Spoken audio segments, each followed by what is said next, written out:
Le tout début de l'histoire, c'était vraiment un conte de fées. Tout était extraordinaire. D'ailleurs, dans mon téléphone portable, je l'avais enregistré à L'Homme Incroyable. J'ai fait du saut en parachute, du cheval sur la plage au crépuscule.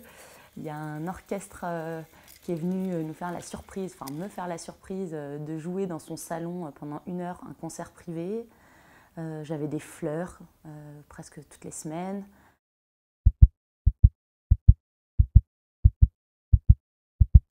Dans les choses qui me paraissaient anormales, il y avait le fait qu'il n'était sur aucun réseau social, qu'il était complètement allergique à toute forme de traces non maîtrisables de son existence et de son identité.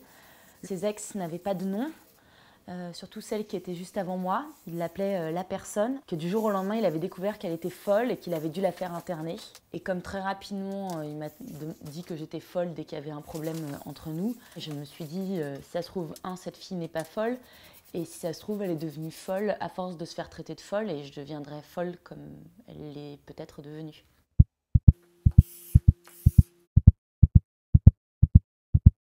J'en parlais pas autour de moi parce que, il me disait systématiquement quand il y avait un problème entre nous « Ah, tu vas t'empresser d'en parler à tes amis ». Et puis j'avais honte. J'avais honte parce que je savais que je ne trouverais pas chez mes amis une oreille très favorable, dans la mesure où je sentais bien qu'ils n'avaient aucune sympathie pour lui.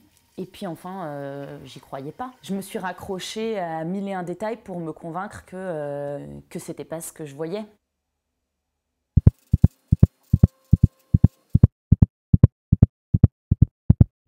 Je travaillais sur son ordinateur et je suis tombée sur une vidéo de lui en train d'avoir des rapports sexuels avec son ex-petite amie. Même si le premier jour, il s'en excusait, le soir même, il me faisait faire l'amour avec lui, lumière tout allumée face à un miroir, pour faire exactement les mêmes choses que sur cette vidéo. Il a caché son ordinateur et il a dit que c'était parce que la confiance était rompue. J'ai commencé à me sentir mal, alors que très probablement j'allais mal avant, et à avoir peur, vraiment peur de lui. Et d'autant plus peur que je me sentais seule face à lui, puisque justement je ne parlais plus.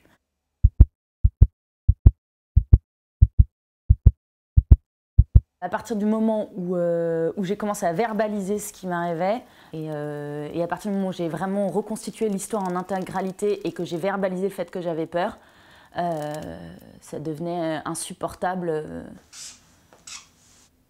que ça continue.